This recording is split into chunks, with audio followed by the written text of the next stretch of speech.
Happy week four. Happy week four to everyone who's here. Let me bring that up. Looks like we got some people We got a making couple their way homies in. here so far. Hello, everyone. Yeah, so welcome. As always, please feel free to get in the chat. Just let us know how things are going. Maybe some of you have updates. Once in a while, we have someone who takes the test in the middle of boot camp, which is always kind of cool to hear. Once in a while, someone gets a job. That's always cool to hear as well. Maybe some of you are training clients already. Also cool to hear. But also use the chat to fill in whatever questions you may have. You guys have been doing a great job the last few weeks of giving us some really cool questions to kind of ponder and to talk about with you guys, which is really the point of this. You guys can spend plenty of time with the book and all those videos or whatever, but I think it's really cool to have conversations about this information with fellow trainers. So really good job with that. So please feel free to get in the chat, drop in more questions, and we'll try to address them as best we can. Yeah, so I'm super excited, John, for today's conversation. We're going to be breaking down a lot of different exercises, and hopefully it'll make sense as we do this, you guys. But I was telling John before we logged in to see you guys today, when I was working out, I was doing upper body today, and I was thinking my way through all the movement patterns that I was doing. And I was like, oh, I'm such a nerd. But it makes understanding the exercises so much more simple. And then if you need to change exercises, all you have to think about is the movement pattern that you're doing. So again, this will all make sense as we go through it today, guys, but we got some really good practical application for you today. Yeah, if I really think about it today, I did a bunch of horizontal and vertical pulling. So nice. we'll be getting into that today. Jenny, you said you're going to do the multiple choice question part? I already forgot what you told me before we started. Okay, well, let's get ourselves going here. Let me share the screen.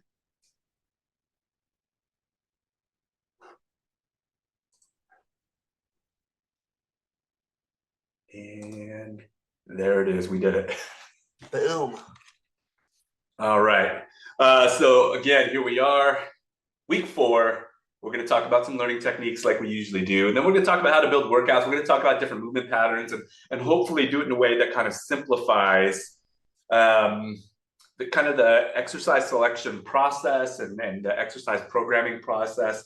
Because sometimes we learn so much stuff about exercise and exercises that it can be confusing. And hopefully what we get to do today is simplify things. Look at this. There's a change on this page. Not the faces, although I should probably update my picture now. It's getting a little old. It's still me, but Jenny Scott is now officially Jenny Liebel. It's official. Yeah, it is official. So it's still us. And again, I can't stress this enough. Please do feel free to ask whatever questions about this stuff, getting into the field, etc. So we're going to go ahead and get started. But first, just a couple of reminders. Online exams are on time, an open book with unlimited access. And then we have the accredited exam. This is the one that you're going to have a proctor, either virtual or in person. I've always done it in person. Around here where I live, one of the testing center I usually go to is at the executive airport. So you go to the airport and then they have a testing center there and people are testing for pilot's licenses or whatever the case may be. And in some cases, they're testing for personal training certifications. So you might find yourself in a similar situation where you're going to a proctored exam in order to knock out the certification. And just a reminder, you have access to both exams. You don't have to just choose one or the other. And Jenny and I usually say that we think it's a good idea to take the online exam and then take the accredited exam because it's kind of like taking an at-home practice for the accredited exam. Fast track, for those of you who are using it, it's available in your student portal and student support. We got the phone number there. We've got the email address. Just know that they are always reachable. So please do feel free to reach out to them with any and all the questions you may have, including the types of questions that you might ask myself and Jenny. Okay, a little recap of how we think is a good idea to go about your studying. One way to really go about it is to really highlight the topics that you're struggling with, and then spend more time with those topics. I do think sometimes you can kind of psych yourself out with some of this information and say, "Oh man, I don't get it." And to me, it's kind of like, "Oh, of course you don't get it. You just heard it. You just learned it for the first time." And believe me when I tell you, like energy systems, I'm sure I didn't get it the first time. I don't even remember when the first time was that I learned it, probably because I was in class in college, they taught it, and I didn't know what they were talking about. So again, it's something that it took a while for me to get, but once I got it, And then I was able to start programming for people a lot more appropriately. So again, if you don't get something right away, totally okay. Just spend more time with it. Just make sure that you're aware of which topics you're struggling with so you can spend more time with those topics. Review the items that are most heavily weighted on the final exam, and we'll kind of show you what that means here in a second. Utilize the fast track if you got it to kind of streamline things, speed things up. And then also workbook and quizzes. The workbook is a great study guide. And kind of a nice additional piece of learning material, because one of the ways in which we go about learning, and one of the ways in which we learn best, I know this is the case for me, is when I'm exposed to information in multiple different ways. You'll often hear that some people are visual learners, some people are auditory learners, some people are more kinesthetic.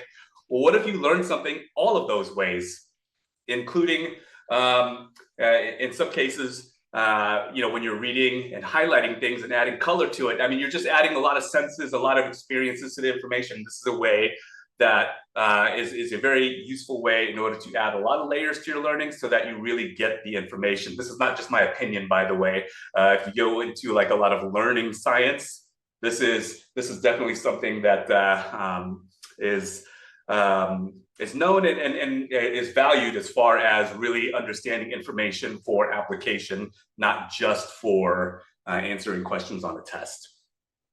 The quizzes, they're not like in school where you're adding up points to get a grade. They're a study tool, and they help you to highlight maybe some of the topics that you're struggling with so that you know that that's the topic that you need to spend a little bit more time with. So what's on the exam? Let's talk about that. So again, this kind of shows the weight of the information that is within the exam. The top two, you can see 25% and 25%. So half of the final exam is going to be made up of the applied sciences, which means anatomy, kinesiology, and physiology. And then 25% is going to be program design and implementation. So half of the test is going to be about those sciences. And then how do we apply it in terms of making an exercise program, and rightfully so. Then 15% is going to be intake and ongoing evaluation, movement assessment, strength assessment, health history, all of those things, and then the ongoing evaluation of all of those things. 15% is going to be exercise selection, technique, and training instruction. We get to talk about that a little bit today. And then 10% nutrition and 10% professional practice and responsibility. So you can kind of see where the majority of your time should probably be spent. But if you have some weakness in, say, nutrition, or even assessment and intake and ongoing evaluation, then spend a little bit more time in those areas so that you got all your bases covered for the final exam. But those are the 6 domains that are going to be covered in the final exam. And again, half of the test is going to come from the sciences and then how we apply them in program design. All right, Jenny's going to take us through a little bit about how to answer multiple choice questions. All right, so let's use this as some practice, you guys. Don't be throwing your answers in the chat just yet. Let's talk through. I'm going to give you guys some tips on answering multiple choice questions, because John and I hear a lot, oh, this question was a trick question. Crickets. There's no trick questions on the exam. Okay, guys, it's a matter of understanding what the question is, and then a couple other steps that I'll talk you through to make sure that you're selecting the right answer. Okay, we promise we don't write trick questions. We're not that mean. We're mean, but we're not that mean. Okay, so follow along as we go through this. I'm going to give you guys a couple steps. These steps, I promise you, the more you practice them, so when you're doing your quizzes and things like that, use these steps, because by the time you get to the exam, once you practice these steps a couple times, it shouldn't take you too long, okay? But don't rush on your tests. Big tip, okay? So here's the steps we're going to go through. First, you have to read the stem or the question. Read the question first, okay? Then we have to focus on the words that you do know, right? What do you know about this question? What is it asking you? Then you have to anticipate the answer. Before you even look at the choices, do you think you know the answer, right? Then you're going to look at the answers and rule out anything that looks like it doesn't belong, right? One of these things does not belong. Pick one. If there's something in there that doesn't look like it belongs, you can probably rule it out. Trust your gut, all right? And then we're also going to use context clues, which might be a new tip for some of you guys, and I'll explain what that means, okay? So again, the question that I'm about to show you, don't put your answers in the chat just yet. I'll tell you when, all right? So first step, we're going to read the question, or the stem, we like to call it. Read the stem first. Make sure you understand what the question is asking. So the sample question we're going to talk about right now is, which of the following is an agonist used in the upright row exercise? Okay, so we're going to move on to the next step, right? We have to look at this and understand, well, as we're figuring out what the question is, what words do we know in this question? Okay, so which of the following is the agonist in the upright row exercise? Well, do we know what an agonist is? And do we know what the upright row exercise is? We can go to the next slide, John. So anybody in the chat, you guys, throw it into the chat for me. Does anybody know what an agonist is? What is an agonist? Somebody put it in the chat. Somebody here knows the answer. What is an agonist? Because if you don't know, it's going to be really hard to answer this question. Would we agree? Okay, there you go, Ivan. No question mark needed. The main muscle that's moving. Absolutely. Nailed it. Okay, the agonist is the prime mover, is another way you'll hear it stated. Okay, it's the main muscle that's doing the work, right? The opposite would be the antagonist, right? The muscle that's opposing the action of the agonist, right? Okay, fair enough, right? So the agonist, you're absolutely right. It's the main muscle that's working. So this question is asking us, which of the following muscles is the main muscle that's working during the upright row exercise? Okay, now we also have to wonder, do we know what the upright row exercise is? Okay, it's literally an upright row. Okay, we're leading with our elbows, driving a load or a weight straight up in front of our body. If you didn't know what that exercise was, this also becomes very difficult. Okay, so if you haven't already, try it, do the movement pattern. Okay, that might help us with this. All right, now let's move on to the next step. Let's anticipate the answer. Before we even look at the choices, which you probably already looked at, do you think you know what the answer is? Yes, no, maybe. Okay, you might know what the answer is. Now let's rule out some foreign terms. Let's actually look at Giovanni says, yes, I love it. Let's look at the actual options here, guys. Okay, we're gonna rule out some things that might not belong. So if our options are triceps, deltoid, latissimus dorsi, and gastrocnemius, which one of these can we rule out? Which one has nothing to do with the exercise we're talking about? Yeah, Samantha says D. Absolutely. Dorothy, Ivan, yes, D. Your gastrocnemius is in your lower leg. It's your calf muscle. So it has nothing to do with an upright row, which is an upper body movement. Okay, so we can already rule out one of these. Then our remaining options, you guys, are triceps, deltoid, and the latissimus dorsi. Now we can start thinking through, based on what you think the answer was, you anticipated, what are the choices? Is your choice on there? Okay, and then the last step, use context clues. So this one might be new for some of you guys. Context clues, you guys, are basically questions that you've seen elsewhere in the exam or maybe in a quiz or something that you remember that kind of gives you a hint to this question. Okay, have you seen agonist somewhere else on the exam or in a quiz? Have you seen the upright row exercise in another question? Something that might give you a tip as to what the answer is. Okay, as somebody who has taken this exam, so has John, we can tell you that you'll see context clues a couple times where you might be like, oh, there was another question I saw about that. Okay, that's what a context clue is. Have you seen this before? Something that will help you discern the answer. All right, so now that we've gone through all those steps, now's your opportunity. We've ruled out D. Let's answer this question. Which of the following is an agonist used in the upright row exercise? Is it A, triceps, B, deltoid, or C, latissimus dorsi? Okay, I see a little bit of everything. I see delts, couple B's, couple A's.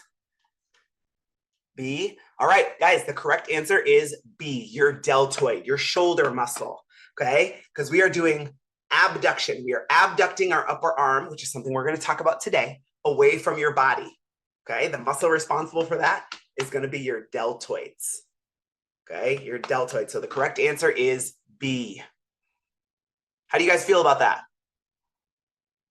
Did anybody change their answer as we were going through these steps? Feeling good about it? A couple of you guys changed your answer. Okay, so this is why the steps are important. Go through all of these steps, right? Read the question, understand the terminology in the question, anticipate your answer, rule out anything that doesn't look right, that looks super wrong, let's not even think about that one, and then select your answer. Okay, yeah, Hannah says, I like it. Good.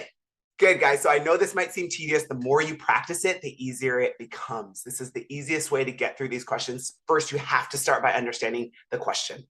All right. So I promise it helps. Use it on your quizzes. Give us some feedback. Let us know what you think. All right. Okay. Enough with the mundane stuff. Let's get into the good stuff for today. We're going to talk about some exercises, joint motions, and workout components. And John, I want to go over the first slide here because I want to address, Samantha had a question earlier, and I want to go back to it about levers. It was a great question, and I'm going to kind of tie it in right here for us. So guys, before we start talking about the movement categories and the movements that our body is doing when we're doing exercise, that's all it is, right? It's a series of movements. We have to understand, of course, the muscles by body region. Okay, this is something we talked about back in week 1, all that terminology in the anatomy. We talk about muscles by body region, meaning your lower leg, your upper leg, your back, your chest, right? These are the areas, if you were to tell somebody, John, go over there and do that exercise. Well, what body region are we working? What muscles are we trying to get to? Right? It's super important. It kind of is a no-brainer, but we need to understand this. So in your textbook, you can find it in page 163 to 179. They're broken up page by page. And a good tip, any of the muscles that are labeled on those pages, you might want to know where they are. Okay, just a little tip. Okay, in the workbook, you can get some practice with the muscles by body region on pages 30 to 36. Okay, now let's bring in levers real quick for Ms. Samantha and anybody else who has a question about it. So levers, here's what you guys need to know. For quiz and test taking purposes, there's a couple examples of first class levers, second class levers, and third class levers that are given in the book. Okay, one of them is like the muscles at the base of your skull for a first class lever, the muscles of your calf for a second class lever as you go up into like a calf raise, okay? And third class levers like the elbow joint, okay? Just know those examples, right? Which of those 3 examples falls into which class of lever? We're not gonna ask you anything outside of those as far as examples of. Does that make sense? Okay, so just understand the examples that are given in the book. But as it relates to the human body, and John can probably chime in on this too, you guys, we are a series of levers. Okay, third class levers are going to be the most common ones found in the human body, right? That's important to understand. The lever itself is our bones, right? Our muscles attached to our bones, but the lever is created by our bones. Does that make sense? The joints in our body, the things that we move around, like my elbow joint, for example, as I'm doing this movement, is the fulcrum or the point of movement. They're creating force. Right? That's where the effort comes from. And then the load is whatever it is that we're moving. So if it's this cup that I'm moving, that's the load, right? If it's air that I'm moving, that's the load. If it's a heavy barbell that I'm moving, that's the load. Does that make sense? Does that make sense? Samantha, let us know if that makes sense. John, anything else you would add about levers in the human body? An easy way to understand it. Yeah, well, I think Jenny basically explained everything that you need to know. I will tell you that as a personal trainer, you just kind of need to get the idea that the body is made up of a bunch of different levers. Whether or not you're able to explain at each joint where we move, whether or not it's a first, second, or third class lever, is not entirely necessary. For quiz and test taking purposes it is, but we want to make sure that we understand that concept. You know, biomechanics is the science of applying mechanical principles to a biological being, in this case, humans. So we take what is primarily a mechanical concept in levers and apply it to the human body so that we can understand how all of this movement is happening. Out there in the field, if you're doing some bicep curls with someone, I need you to understand that the biceps are creating a movement at the elbow, period. That's about it. In terms of why the movement is happening. Whether or not you can define what kind of lever is happening there is not going to do any damage to your career, but you might miss a question or two on the test. But again, the big point is because you might be asking, well, then why is it in there? It is a concept that we want to understand, but whether or not you know all the ins and outs of this concept for the rest of your life as a trainer, not entirely necessary. This is a concept I taught in exercise science courses for undergraduate degrees. And I always had to look up at all the examples because I didn't always remember because it's not something that it was, in practice on an everyday basis, whether I was talking to people about it or applying it with exercise. So again, it is a good concept to understand, but if you memorize everything, good for you, but you don't need to memorize every single lever in the body. Absolutely. So hopefully that helps you guys better understand that concept as it relates to movement. Okay, so that we're going to carry that with us as we go into the movement categories and start breaking down some exercises. John, take us away into the movement categories. Yeah, so earlier I was talking about how choosing exercises can feel hard when it feels like there's a million different exercises, but we've kind of boiled down these exercises into the basic movement patterns, these movement categories, and these are basic human movement patterns. So we didn't create this. We are the first big certification to describe exercise in this way. But it makes sense that as a human being, we hinge, we push, we pull, we squat, we lunge. Locomotion is just moving from one place to another. These are basic human movements. And these are the basis for the majority of exercises that we do. The only difference is we might change the direction that we're moving. We might change the range of motion. We might change the tool that we're using. We might change the speed or the amount of load that we're using.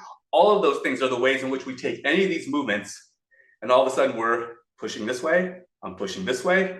Maybe I'm pushing one arm at a time. Maybe it's a cable behind me. Maybe I got a dumbbell in my hand. Maybe I'm doing it fast. Maybe I'm doing it slow. Maybe it's a med ball and I'm throwing it. That's still the same movement pattern. I'm just doing a different quote unquote exercise. And I think if we understand these movement patterns and understand the ways in which we can apply all the different variables to movement to these movement patterns, now that opens up our world to a million different exercises, but it all boils down to these basic human movement patterns.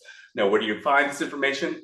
Chapter 13, more or less, is where you're going to find all this information. And it goes a little bit more in depth with all of them, like we're about to do right now. Jenny, if you could take us through our first movement pattern, the hinge. Absolutely. All right, guys, so we're going to ask for a lot of feedback from you guys today. So get your chat fingers ready, because we want to know that this stuff makes sense before we move on. All right. And if it doesn't, throw your questions in the chat. Okay. So the first movement category that we're going to talk about is the hinge. There's a reason we're covering it first, because it's actually, think about it, it's the foundation of a lot of different things that we do, right? So the hinge, it's by definition a forward and backward movement of the upper body while the hips remain at the same height and move back, right? So your booty moves back as you hinge, okay? So it's not just, yeah, people are probably thinking about deadlifts, right? Sure, that's a hinge.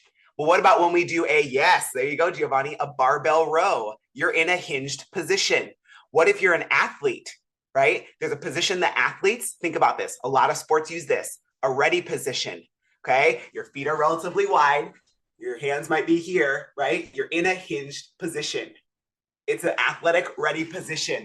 It's a foundational position for a lot of things. Yes, Devontae, golfing, baseball, nailed it. Okay, so hinging is super important and everyone should know how to hinge. So I like that little picture that I added there in the middle. We'll talk about that in a second. That's a way you can teach the hinge. All right, but some examples that you'll know about for the hinge, right? Kettlebell swings, Romanian deadlifts, bent over rows, right? A lot of different exercises use a hinge. Okay, it is a fundamental movement pattern. Generally speaking, the back should remain flat. We don't want people curling through their upper spine. That's not what we're looking for when we're doing a hinge. All right. Now, John, I added this picture. I don't know if you knew that. I added this picture of in the middle there, that little picture. That's from our strength and conditioning course. Okay. He's got a dowel rod on his back. Will you explain how they can use a dowel rod to teach a hinge? Yeah. So this exercise is difficult to teach to people, especially when you have clients that haven't been really exercising, haven't been that active in years, and maybe have never really done this exercise. Once in a while, you'll teach stuff to an athlete and they get everything on the first try and you feel like you're a genius, but sometimes it's because you got a good athlete in front of you. But for a lot of clients, they have a tough time just bending at the hip joint without bending anything else. And there might be a number of reasons. Maybe they just don't have the coordination. They don't know how to tell their body how to do it. They might lack the mobility in the hips and the spine in order to be able to do it. With the dowel rod, when you hold it across your back, like you see in the picture there, there's a point of contact. So you're going to start upright, and then there's a point of contact behind your head. There's a point of contact between the shoulder blades and the point of contact basically in the low back. So you're holding it upright and have those 3 points of contact. And then as you hinge at the hip, the goal would be to maintain those 3 points of contact like our guy in the picture has done. When you do this with a lot of other people, what you'll find is they're not going to be able to maintain those 3 points of contact, or at least not for very long. So then that allows you to kind of understand that they need some help. Maybe they just need practice. So that might be part of it. But they might be pretty tight. They might have tight hips, tight spine, tight shoulders. So, then that allows us to understand some of the work we need to do in order to be able to move a little bit better. So there's a great teaching tool. The rod is going to kind of cue them faster than you can see it as a trainer. They'll feel that their head's coming away from the rod, or they'll feel that the low back's coming away from it. And that gives them a really good cue to do the exercise better. I see in the chat too, someone's comparing or saying kettlebell swing.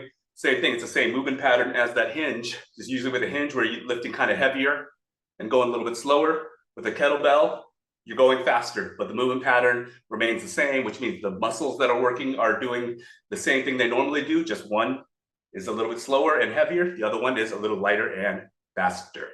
Did I miss anything, Jenny? Does that make sense, you guys?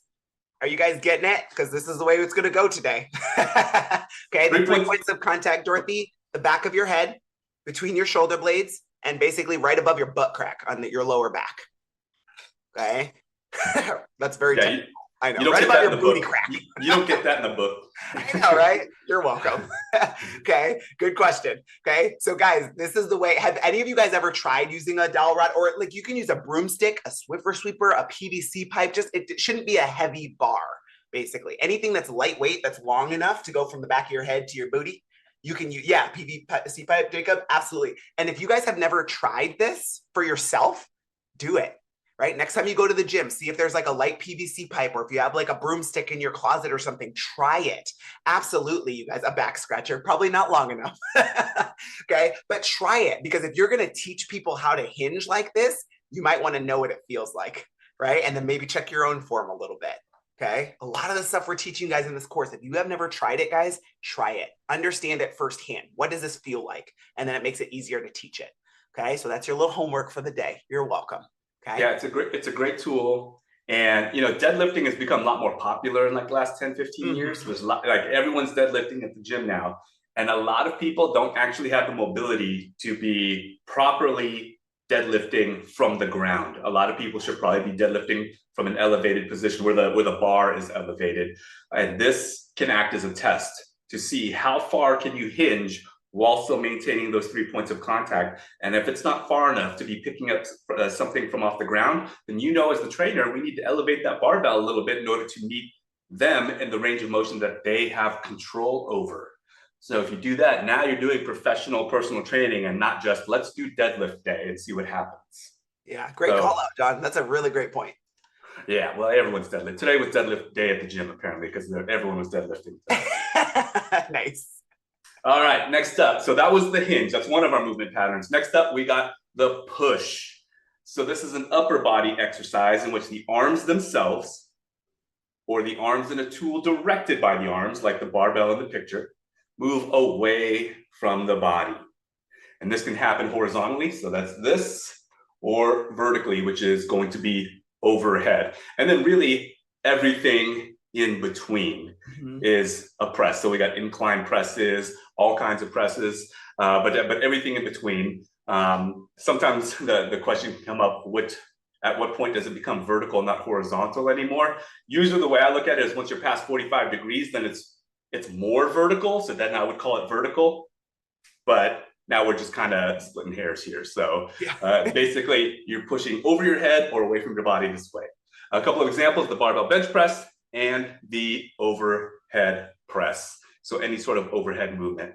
We're gonna break down a dumbbell flat bench press here in a second. And now here's the part where I think it gets good, where we can start to break down these movements and really describe what's happening as we do an exercise like an upper body push. Jen, if you can break down that bench press for us. Absolutely, guys. All right, so get ready. Here we go. All the exercises we talk about today, we're going to break them down like this. We're going to talk about the joint motions, right? So what's happening at the joints that are involved in this movement, okay? Super important to understand. We're going to talk about the agonist. Ooh, we know what that is now, right? What is the main muscle that we're using during the contraction or the concentric action of that movement? What is the opposite muscle, right? The antagonist in this movement. And then we're also going to talk about variations, because at the bottom, at the end of this, guys, if you understand these movement patterns, so again, horizontal push, vertical push, or anything in between, if you understand the joints involved, the muscles that are working, it's really easy to pick other versions of this movement where the same muscles are being trained, right? There's 1,000 ways to do all of these things, not just one. All right, so let's start with the dumbbell flat bench press. Let's talk about the joints involved, okay? There's two joints that we're mostly concerned about with this horizontal push, okay? A horizontal push, perpendicular to the body. We're concerned about the shoulder and the elbow. Shoulder and elbow. That's it. Everything else should be relatively stable for the most part, okay? So shoulder and elbow are the two motions or elbow or joints that we're talking about here. Now let's talk about the concentric action. So the act of actually pushing the weight away. That's the concentric action, okay? From my shoulder, I have horizontal adduction, adduction, okay? My upper arm is getting closer to the midline of my body. You guys see that? It's going from way out here, closer to the midline of my body. So at my shoulder, horizontal adduction, adduction. At my elbow, it's going from a flexed position to an extended position. So it's elbow extension. Let me stop there. Give me a thumbs up if this makes sense. At the shoulder, horizontal adduction. At the elbow, it is extension. Sweet. I got some thumbs up. Awesome. We're in the right spot. Okay. So what muscles control those two things? Well, at my shoulder, horizontal adduction, it would be my pectoralis major, my chest muscle. Okay. And at my elbow, I want you guys to tell me this one. If my elbow is extending, what muscle is responsible for elbow extension or straightening out my arm? Somebody throw it in the chat for me. There you go. Giovanni got it. Friedrich, yep. Your triceps. Nailed it, you guys. So your pectoralis major at your shoulder and at your elbow, your triceps are contracting to extend your elbow. Okay, so when we think about the antagonist, we're thinking about the muscles that control the opposite movement. All right, so at my shoulder, it'd be horizontal abduction, abducting it away from my midline, and flexion at my elbow. We could safely say that your rear delts would be a good choice for the muscles that control that abduction at your shoulder. And to create elbow flexion, the opposite muscle would be your biceps. So I'm going to stop there again. Does this make sense? Okay, we know the joints, we know what they're doing, and we know the muscles that control both the concentric and the eccentric action. Giovanni, good question. Would the back be an antagonist? Yes. Okay, your latissimus dorsi, for example, can help control and slow that down. But at the shoulder joint specifically, the main muscle that we'd be more concerned about would potentially be your rear delts. Does that make sense? There's some other things that our back does, and we'll talk about that when we get into some pulling. Makes sense? When our elbow is away from our body in this way, yeah, it's more your shoulder. If we were in this position though, for a pull, that's different, right? Does that make sense? So good question. There's more than one muscle that does all these things, right? But we're talking about the main ones. Good question. Okay. So now then, guys, when we talk about variations, John brought it up earlier when he was talking about it, right? If we're doing a chest press, if we're doing dumbbells, right? And we're doing this movement, it's our chest and our triceps that are doing the concentric or the actual work during this movement. Well, what if we were throwing a medicine ball? It's the exact same movement pattern. One arm, two arms, doesn't matter. So it's the same muscles doing the work, right? Whether I have a kettlebell, a cable, doesn't matter. As long as I'm doing this same movement pattern, the same muscles are doing the work. But how you do it can absolutely determine the outcome of that training or the adaptations that you will see. Right? So lots of different variations depending on the implement, the speed, the tempo, all these other things that you're doing, the load that you're using will have a different outcome. Does this make sense the way we're breaking this down, you guys? Again, I need another thumbs up. Give me a thumbs up. I want to make sure we're not losing anybody. Sweet. I got a yes. Sweet. Excellent. John, anything else you want to add on this one, or should we just continue on and let's just keep going. This is the pattern now that we're going to do. We're going to go over movement patterns. We're going to look at an exercise, and we're going to look at the joint motions, the agonist, antagonist. Variations, you can vary things kind of the same way with most exercises, although we can give you a couple of examples as we go. Next movement pattern. Now we're pulling. See how simple this is? Instead of memorizing a million different lat exercises, we're pushing and then we pull. And guess what? In both cases, we do it horizontally and vertically. By definition, our definition is an upper body exercise in which the arms and a tool directed by the arms are moved closer to the body. So rather than further away, we're moving something closer to the body. A couple of examples would be the seated row or seated cable row like our guy in the picture is doing. And then we've also got the pull-up. The seated cable row would be our horizontal version, and a pull-up would be a vertical version. But in both cases, we're using our arms to pull a tool or pull our arms closer to the body. So it's pretty simple. And like Jenny was saying earlier, the way that we can vary these things, there's a lot of different ways we can do it with range of motion, speed, load, etc. So now we get to break down the seated row. All right, so let's talk about the seated row, you guys. First, let's understand the joints involved in a seated pulling movement. So this is a horizontal pull, okay, perpendicular to the body, pulling that load in towards us. Which joints are we talking about? Somebody's probably yelling at their screen right now. Shoulder and elbow. Still shoulder and elbow. Hopefully you're seeing a trend with upper body movements, guys. There's only so many joints that can be involved. Generally speaking, shoulder and elbow. All right, so those are the two joints we're talking about for this pull. The joint motions that are happening, okay, so if we start with our arms extended out in front, feel free to follow along with me, okay? Arms extended out in front, we're pulling that load in at the shoulder. I have extension, okay? Extension, I'm pulling that upper arm back towards the back side of my body, and my arm, my elbow, is going from a lengthened position to a flexed position, okay? So shoulder extension and elbow flexion is what's happening as we concentrically pull that load towards us. All right, so the agonists, the muscles that control shoulder extension and elbow flexion, well, at the shoulder, here we go. This is where we're talking about your latissimus dorsi, right? Your big back muscle is pulling that upper arm back towards the posterior side of your body, right? At the elbow, to create elbow flexion, it would be our biceps. So our agonists would be the latissimus dorsi at the shoulder and the biceps at the elbow. Following, then we talk about the antagonists, the muscles that control the opposite. So the opposite movement at the shoulder would be shoulder flexion, bringing that upper arm away from the body. Okay, and then elbow extension. So shoulder flexion, we could easily say at the shoulder, our deltoids, or specifically our anterior deltoid, would be doing a lot of work. Okay, and then our elbow, to extend our arm, it's our triceps again. Following, makes sense, you guys? And then variations, again, it depends on the angle that you're working at, the tool or implement that you're working with, the speed, the load, right? Lots of different variations of the exact same movement pattern. Got it? Sweet. Awesome. All right, John, so that's a horizontal pull. What about a vertical pull? What does that look like? All right, so here we are. Same movement in that it's a pull. It's just vertical now. There's also going to be one other slight difference I'll tell you here in a second, but the joint motions that are happening. Well, first of all, what are the joints that are involved here? Shoulder and elbow. Grip strength is going to be an issue as well. That'll come into play.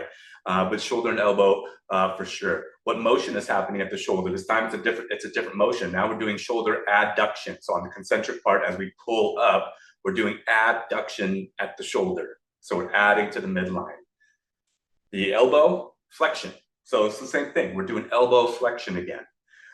What's the agonist for that shoulder adduction? What's the main mover that's helping us to create that pull? If you've ever done this before, if you've ever done back day before, you know that the lats are going to be doing a lot of work. So it's the lats or the latissimus dorsi.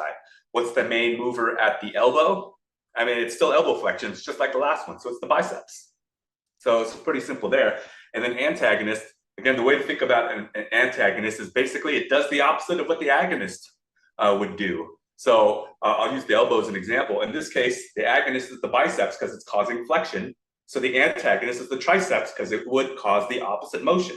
If we were doing a tricep extension, which we'll talk about in a second, then the triceps would be the main mover or the agonist, and the biceps would be the antagonist because it causes the opposite motion. And then, you know, I've seen all kinds of different types of pull-ups over the years in the gym, so there's a lot of them out there. But hopefully what you guys are seeing here is, if you really think about it, some of the stuff is a lot simpler than it can be made out to be when we say, oh, there's hundreds of muscles and hundreds of bones in the skeleton and all these exercises. Hopefully what you're seeing here is we can kind of boil it down to these basic movements and then add variation within these movement patterns. And you know what, ISIS, not everyone is great at pull-ups. It is a difficult exercise to do, but it is, I think, a really useful exercise to be competent at. Absolutely. Yeah, great question, you guys. So also, John, how would this relate to, so we think of a pull-up, right?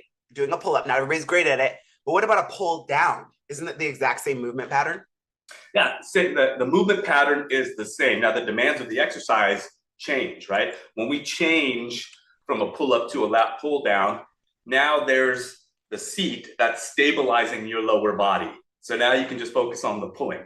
When you're doing a pull-up, it's up to you to stabilize your body. So there has to be a certain amount of strength and stability in the spine and the hips in order to complete the pull-up. And if you're doing a standard pull-up, you're also having to deal with the entirety of your weight. Whereas on a lat pull down, it's usually selectorized, so you can choose 10 pounds, 100 pounds, whatever you'd like to do. So similar movement patterns. You can use the lat pull down or anything where you're pulling down to help you get better at the vertical pulling and maybe build up to a pull-up. I will argue, though, that at some point you got to hang from a bar and actually try to pull yourself up there in order to get better at the pull-ups.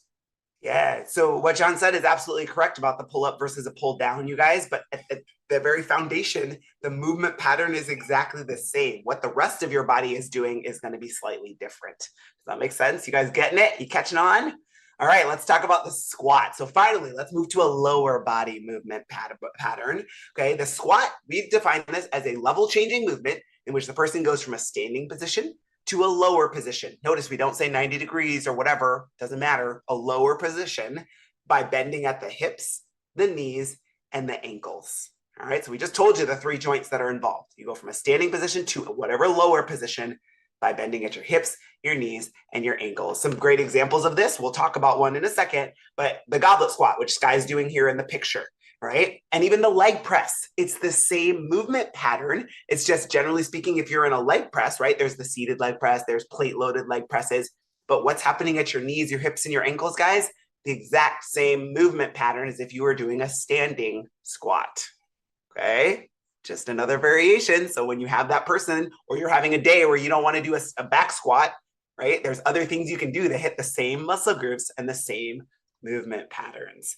Who's talking about burpees? We don't talk about burpees in here. Don't talk about that in the chat. Burpees are a no for me. All right, John, let's break down the squat. Yeah, so we'll break down a bodyweight squat and the joint motions. We're going to focus on the hips and the knees, or the hip joint and the knee joint.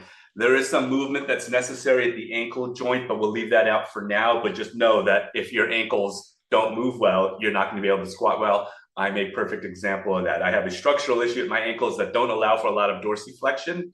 So my squat couldn't look like what she's doing in the picture there because, again, of the difference in structure. So I say that to just say that not every squat is supposed to look exactly the same because we're all built different. Jenny, she's in there saying she's 6 feet tall, got these long levers. That makes things difficult for lifting. Makes things really good for playing volleyball and basketball and that sort of thing. But for some lifts, it makes it kind of a challenge. That was always my excuse for bench press. My arms are too long. I have to push the bar so far. Some of these big guys, they only got to push like a couple inches.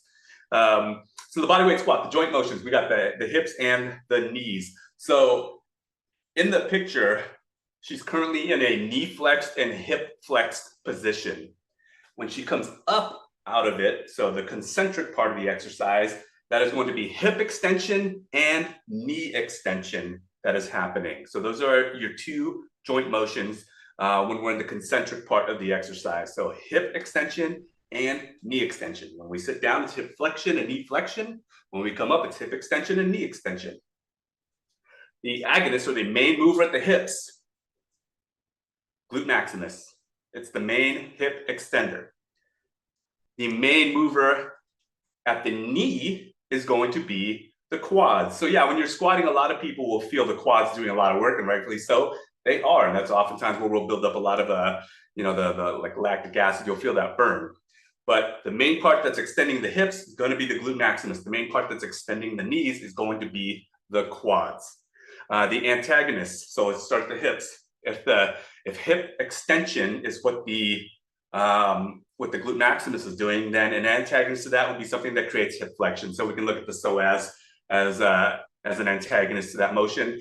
And then the quads, they're helping to create knee extension. So an antagonist to that would be a muscle group that helps to create knee flexion, and that would be our hamstrings. And I think, just if we're going to talk about variations, I do think it's a great idea to vary the way in which you squat, not think that there is just one way to squat. And Jenny, ever since we talked to Mike T. Nelson a couple weeks ago, I've been doing those heel elevated squats, and I think something's working. working. I think there's something, that guy's smart. It was a good idea. And I think my feet and my knees are feeling really great. So again, bodyweight squat, hips and knees, and we've got a lot of hip extension and knee extension happening there. Glutes and quads are definitely doing a lot of work there. Absolutely. So to the people out there who think your squats are for hamstrings, not quite the way that we want to look at it, right? It's quads and glutes, quads and glutes.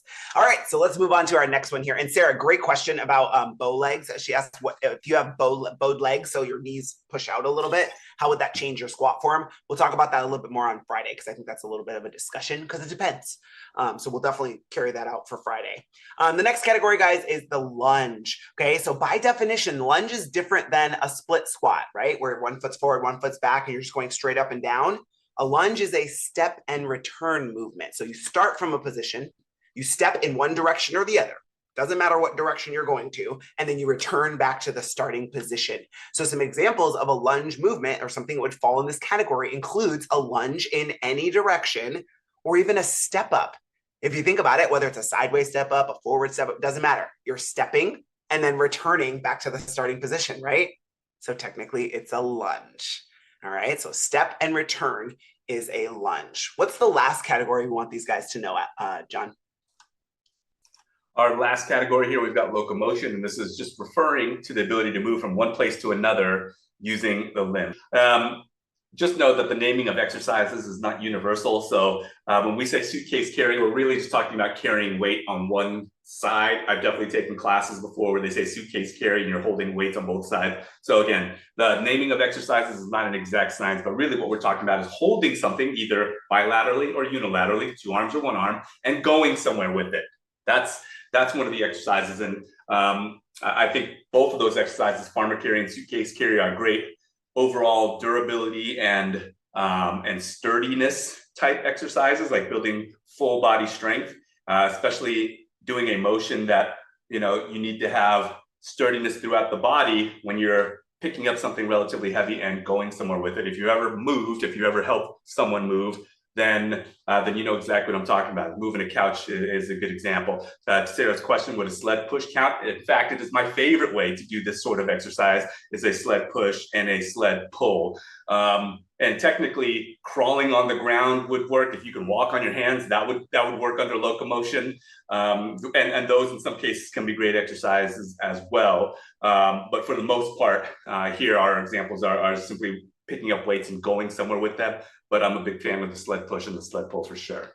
Yep, I did those yesterday. I was feeling inspired. All right, guys. So those are the categories, right? The main categories that we want you guys to understand that most of our exercises are going to fall into. There are a couple exercises, though. Follow along. There's some categories that we want to cover, because some things that fall under, for example, core, which is basically any muscle that attaches to your pelvis or your spine.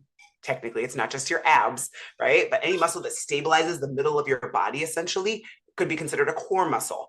These may or may not fall into one of those categories. So we created a different exercise category for core movements, okay? So these, again, are specifically exercises to train the muscles of the pelvis, lower back, hips, and abdomen, okay? The easiest way I like to think about core musculature, anything that attaches to your pelvis, your hip bones, or your spine, could be considered a core muscle. All right, some examples that we'll talk through: the crunch, and she's doing a double crunch in this picture. Her legs are coming up and her upper body is crunching up.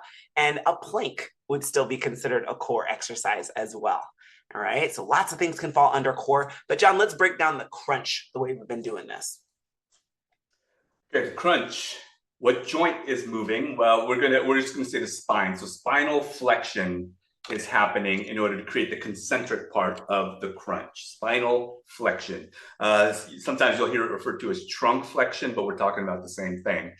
The agonist, the rectus abdominis, is going to be the main mover. So the rectus abdominis, those are your six-pack muscles, six-pack abs. They're getting a little help from some of the other core muscles, like the obliques, but the main mover is going to be your rectus abdominis. An antagonist to that would be whatever would create the opposite motion. So if our main motion that's being created is spinal flexion, then the antagonistic motion to that would be spinal extension. So we've got the erector spinae as a good choice for an antagonist. And back in the day, I've seen every variation of crunch. The two examples we gave you were crunch and a plank. And just know those are both core exercises. One is based in creating movement with your core muscles. The other one is based in limiting movement with the core muscles, which is what we do with a lot of exercises, right? When we're like doing a cable press, we want the chest and the triceps doing all that pressing, but we need the core musculature in our hips to hold all this still while all of this is happening. So that's where the value of doing some of these core stabilization exercises really comes into play. Absolutely, good call out. And then the last category we want you guys to know is isolation and activation. So these two kind of fall together, but these are typically going to be single joint movements that can be used to either add stress to a specific area of the body, right? So if we're isolating our biceps or isolating our triceps, for example, or isolating your quads with a quad extension, okay, or a leg extension machine, or they can be used to promote muscle activation and growth. Okay, so we can use isolation and activation as a way to warm up, or we can use it as a way to target certain muscles or joints, okay, or movement patterns, I should say. Some examples, like we see in the picture here, the hamstring curl, that's a machine, right? But it isolates, for example, the biceps curl, where we're isolating that movement at the elbow, that flexion at the elbow to isolate the biceps muscle. All right, so let's go through a couple simple examples, much like we've been doing all day. All right, so one example, we got the triceps cable extension. We've already talked about elbow extension because it was a part of some of those more compound movements like the pushing movements. The joint motion, we've got elbow extension happening. The agonist, what's the main mover in this exercise? Go ahead and get into the chat and let us know. What's the main mover in a tricep extension? This is not a trick question. What's the main mover in a tricep extension? Triceps, there it is. There it is. The antagonist would be the biceps because they create the opposite. And just to kind of reiterate what Jenny was saying earlier, if you're asking yourself what's the difference between these exercise categories and movement categories, the movement categories are everyday human movements that like everyone will do: push, pull, squat, because like we sit, right? Sometimes we got to bend at the hip, so that's a hinge. Whereas like bicep curls or those hamstring curls, that's not a everyday human movement, but these are exercises or movements you might do in order to kind of work a particular area. So in this case, we're trying to work the triceps.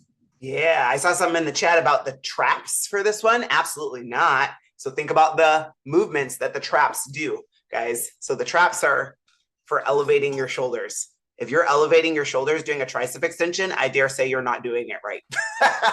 Okay, so just think about that. That's why we're breaking these down like this. It makes it real easy to see what you should be using and maybe what shouldn't be involved. All right, and then our last isolation, guys, the biceps curl. A very simple one again, okay? Same joint, the elbow, one joint, single joint movement here.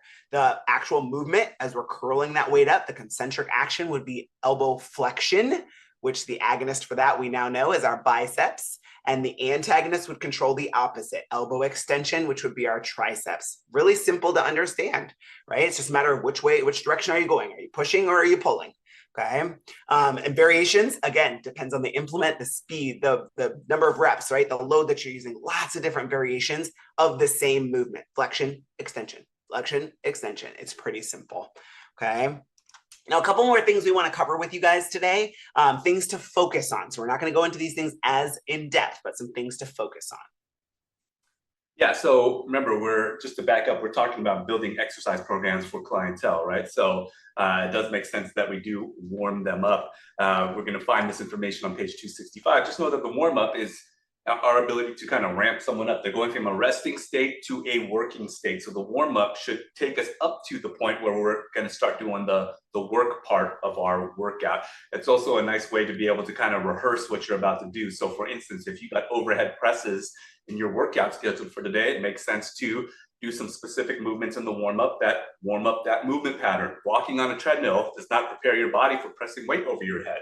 It might generally warm you up, which is something you'll find in the textbook. There's a general warm up where we warm up the body, we elevate the heart rate, we maybe break a little bit of a sweat, which you can do by walking on a treadmill.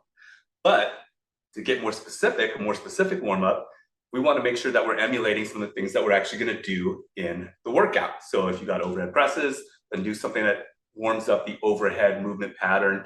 I like to look at it as kind of a rehearsal. It's a neurological rehearsal for what you're about to do. The cool down is more or less the opposite. We're trying to ramp back down, go from a working state to a resting state.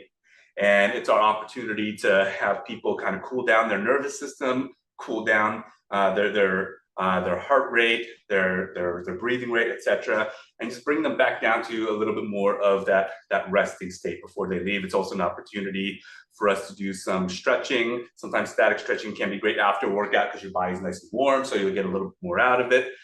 This is also a time for someone to kind of calm down before they get out of there and get on with their life. Clearly, we have the resistance, cardiovascular, and flexibility training parts of the training. We'll get into those here a little bit more in a second, but just know that the warm up and the cool down are not like those extra boring things that we do as a part of a workout. They are important and they definitely have their place. So make sure to check out the textbook 265 and 281 to learn a little bit more about all of those things. Awesome. All right, guys, there's also an entire chapter on flexibility in your textbook. Okay, so when you're going through the flexibility chapter, we need to understand that every human on the planet could benefit from having good flexibility. What good flexibility means to everyone is going to be different, right? Not all of us can put our head or our foot behind our head and like bend over backwards, right? It's not. There's no standard, right? But flexibility is important. It helps us move better. The things that we want you to understand as you read through this chapter, understand the benefits of being relatively flexible or mobile, essentially, at your joints, Alberto, okay? Understand the benefits of flexibility, okay? And then also understand the types of stretching or flexibility training that are discussed in the textbook. So things like static stretching, right? Holding a joint into a stretch position and just holding it there. Dynamic stretching, which is where you utilize movement and actual muscle contraction to move through a range of motion. There's PNF stretching. There's contract relax stretching. There's foam rolling and self-myofascial release, right? All of these techniques are talked about in the book. This is a great chance on Friday. Bring to us any questions you have about any of the flexibility techniques that are discussed. They all have a time and place when they're appropriate. Okay, there is a little table in there, which is really nice to see as well. It tells you when a lot of these stretching techniques or flexibility techniques are ideal to be used, because some of them, like static stretching, are not ideal before activity. Okay, if you have a question about it, bring it on Friday and we'll talk about it. Okay, so understand that. In the textbook, you can find this on page 311 to 365. So that's a lot of pages because it's a whole chapter. Okay, and in your workbook, you can get some practice on page 62 and 63. All right. All right, next up, we got a little bit on cardio modalities and common terms. By modalities, we basically mean the different ways in which you'll go about doing cardio, which can be a lot of things. Cardio is simply elevating your heart rate and kind of keeping it there for a while. So again, it doesn't have to be the elliptical or the bike or the treadmill. It can simply be really anything that elevates your heart rate, any physical activity that elevates your heart rate. You can get nervous and have an elevated heart rate. So I guess that wouldn't necessarily count as cardio. And then some of the common terminology. In this chapter, and there's a whole chapter on it, you're going to find terms like oxygen deficit and VO2 max, aerobic training threshold, and anaerobic threshold. These are all good terms to know for quiz and test taking purposes, but also good to know for when you're applying this knowledge and applying it to the energy systems that we learned about in week 2 of boot camp. I think you'll start to kind of have a deeper understanding of how we train those energy systems and the best way to get the results that we're looking for out of our clients. So again, find it in the textbook, page 367 to page 411, and in the workbook, page 65 to 68. Perfect. And then last but not least today, you guys, understanding periodization. So we talk about this on page 300 in your textbook, page 300, okay? But understand periodization. Periodization is basically a plan, right? How are we going to get from point A to point B? Whatever this person is trying to accomplish, we can't just wing it. Right? Hopefully we're all understanding that now. That's why they pay trainers the big bucks, because we have to actually figure out how are we going to get this person from where they are now to where they want to be physically, performance-wise, etc. Okay? So 3 different aspects of a plan or periodization that we want you to understand. We start with the macro cycle. Macro means big. Okay? So macro cycle is the overall training program, right? So generally speaking, we call it a year. But what if John has a goal of doing something in the next 6 months? Cool. Well, his macro cycle then is 6 months. Okay, so that's his overall training program to get him to his goal, right?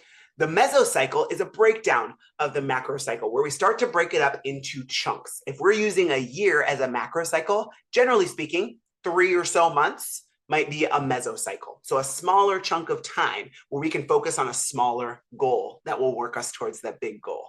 All right. And then even smaller than that would be our microcycles. Micro means small. Okay. Microcycles could be a week. They could be a single workout, depending on how long your macro cycle is, right? But what are we going to do in this specific time period that will get us closer to this mesocycle goal, which ultimately gets us closer to the macro cycle? Does that make sense? So this is a really easy way. We like easy ways to do things. This is an easy way to figure out, don't think so big, right? Somebody has a goal of losing 100 pounds. That can be daunting. Well, what are we going to do this week that's going to get us towards that? Let's think on the microcycle level, right? And then in the next 3 months, what are we going to do to reach that? Okay. Makes sense. So we're going to break things up into programs. So again, page 300 is where you can read more about periodization. Let us know if you have any questions about this. And Sasha, you said you're going to take your exam tomorrow. Good luck. Good luck. Good luck. I love that you guys love this class because we love being here with you guys. You guys are phenomenal. This is super fun for us if you can't tell. But a couple of reminders for you. That is all we've got for you for today. The recording of this session will be available for you guys within the next couple of days. So by Friday, in your CPT Bootcamp tab in your course. And then of course, Friday, same bat time, same bat channel. We will see you guys for open office hours. You'll get an email tomorrow with a link to join us. And there's a little hidden link in there, guys, if you want to send us your questions ahead of time. All right. Any last words for this crew today, John? Yeah, first of all, good luck on taking that test. So we're looking forward to hearing about it on Friday. And hopefully this is helpful. Hopefully this kind of simplified exercise selection for you guys. And then in your next workout, just think about the movements that you're doing and try to categorize it for yourself, because that way you'll really start to kind of understand human movement in a way that is really practical for a personal trainer. 100%. You guys are going to be thinking like us, like little nerds every day. It's going to be great. Awesome job, you guys. We'll see you on Friday.